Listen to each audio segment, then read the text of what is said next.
Uang mengalir deras hanya dari layar ponsel, tanpa kerja keras, tanpa keringat. Tapi ia lupa, setiap tipu daya selalu menagih harga yang jauh lebih mahal daripada keuntungan sesaat. Assalamualaikum warahmatullahi wabarakatuh. Kisah ini adalah pengingat bahwa keserakahan seringkali membuka pintu azab yang tak terduga. Janji manis di balik layar. Rina dikenal ramah dan meyakinkan. Lewat media sosial, ia menawarkan arisan online dengan iming-iming untung cepat dan sistem amanah. Testimoni palsu disusun rapi, tanggapan layar saldo dibuat meyakinkan. Banyak ibu rumah tangga dan karyawan tertarik karena kebutuhan hidup yang mendesak. Rina menanggapi setiap pesan dengan sabar, seolah benar-benar peduli. Setoran pertama masuk, disusul setoran berikutnya. Grup arisan ramai oleh pujian. Di balik layar, Rina tersenyum puas. Ia merasa pintar mengelabui banyak orang. Baginya, ini hanya permainan angka. Hatinya mulai kebal, menutup telinga dari rasa bersalah. Ia lupa, doa orang terzolimi tak pernah tersesat alamat. Kaya mendadak. Dalam hitungan bulan, rekening Rina membengkak. Ia membeli ponsel baru, tas bermerek, dan sering memamerkan liburan mewah. Tetangga kagum, keluarga bangga. Rina semakin berani membuka gelombang arisan baru. Setiap kali ada yang bertanya soal keterlambatan pencairan, ia berkilah dengan alasan teknis. Uang lama diputar untuk menutup yang baru. Gaya hidupnya naik drastis, seolah dunia miliknya. Namun di malam hari, ia sering terbangun dengan jantung berdebar. Pesan-pesan masuk tanpa henti. Ia menenangkan diri, yakin semuanya akan baik-baik saja. Keserakahan membuatnya lupa berhenti. Retak pertama. Suatu hari, satu peserta tak terima karena pencairan tak kunjung datang. Keluhan menyebar. Grup arisan berubah panas. Rina panik, mencoba menenangkan dengan janji palsu. Ia meminjam uang sana-sini untuk menutup lubang. Tapi lubang itu semakin besar. Tidurnya tak nyenyak, makan tak enak. Ia mulai curiga pada semua orang. Senyumnya memudar, diganti kebohongan demi kebohongan. Hatinya berperang antara takut dan angkuh. Ia memilih terus berlari. Tanpa sadar, tepi jurang kian dekat. Topeng terbuka. Kebenaran akhirnya pecah. Bukti-bukti tersebar. Laporan dibuat. Nama Rina viral di grup dan lini massa. Satu persatu korban bersuara. Rina menghilang dari media sosial, nomor ponselnya mati. Namun dunia nyata tak semudah itu ditinggalkan. Ketika pintu rumahnya diketuk, lututnya gemetar. Wajah-wajah kecewa berdiri di depan. Air mata mengalir, tapi penyesalan datang terlambat.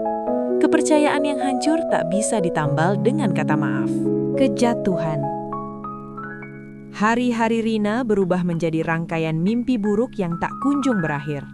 Barang-barang mewah yang dulu ia banggakan, kini menjadi saksi kehancuran.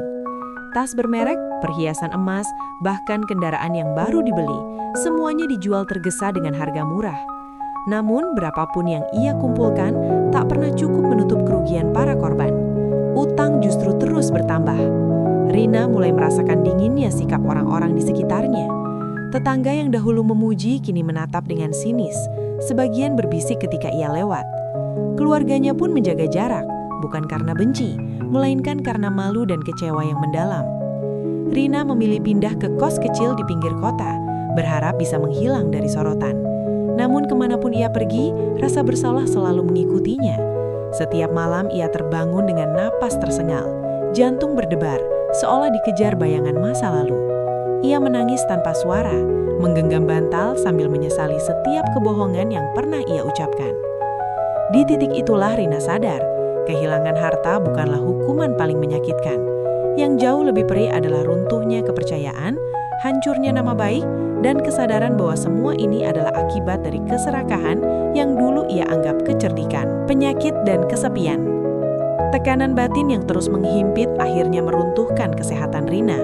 Tubuhnya sering lemas, kepalanya pusing, dan dadanya terasa sesak tanpa sebab yang jelas. Dokter menyebutnya gangguan kecemasan berat akibat stres berkepanjangan. Namun Rina tahu, penyakit itu berakar dari dosa yang ia kumpulkan sendiri. Hari-harinya di kamar kos sempit dihabiskan dalam kesunyian yang mencekam.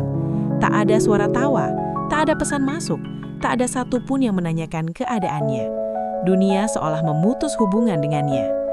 Saat malam tiba, ingatan tentang para korban datang silih berganti. Wajah-wajah penuh harapan yang dulu ia tipu, kini berubah menjadi tatapan kecewa dalam benaknya.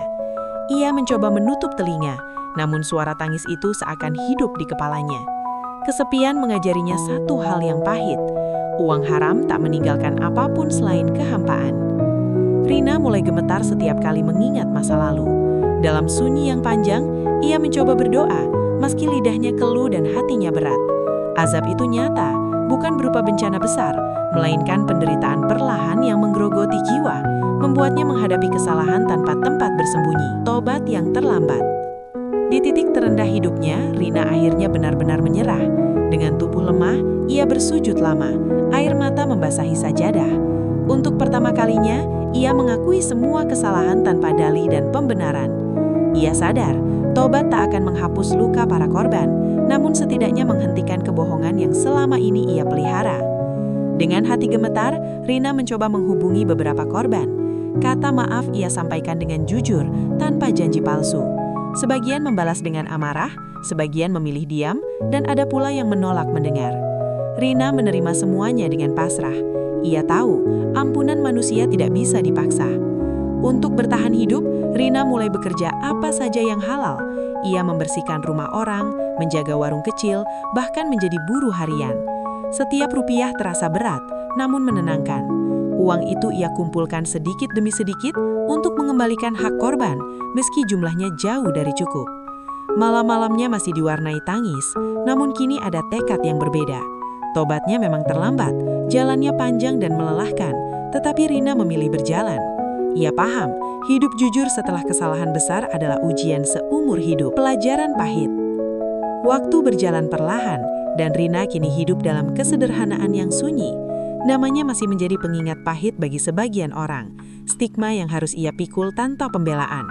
Ia belajar menerima bahwa tidak semua kesalahan bisa dilupakan, dan tidak semua luka bisa sembuh. Namun dari kehancuran hidupnya, Rina memetik pelajaran paling mahal. Ia kini mengerti, kekayaan instan dari tipu daya hanyalah ilusi yang berujung penderitaan. Azab tidak selalu datang dalam bentuk kecelakaan atau bencana besar. Kadang ia hadir sebagai kehilangan ketenangan, runtuhnya martabat, dan rasa bersalah yang terus mengikuti sepanjang hidup.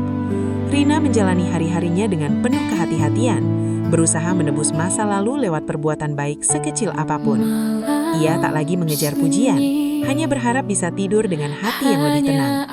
Kisah hidupnya menjadi peringatan keras bagi siapa saja yang tergoda menipu demi kaya mendadak. Karena rezeki halal mungkin datang perlahan, tetapi membawa berkah, sedangkan harta dari kebohongan hanya mengantarkan pada azab yang menghancurkan dari dalam. Kisah ini berakhir dengan satu pesan, jangan pernah bermain dengan kepercayaan, sebab balasannya selalu jauh lebih kejam dari yang dibayangkan.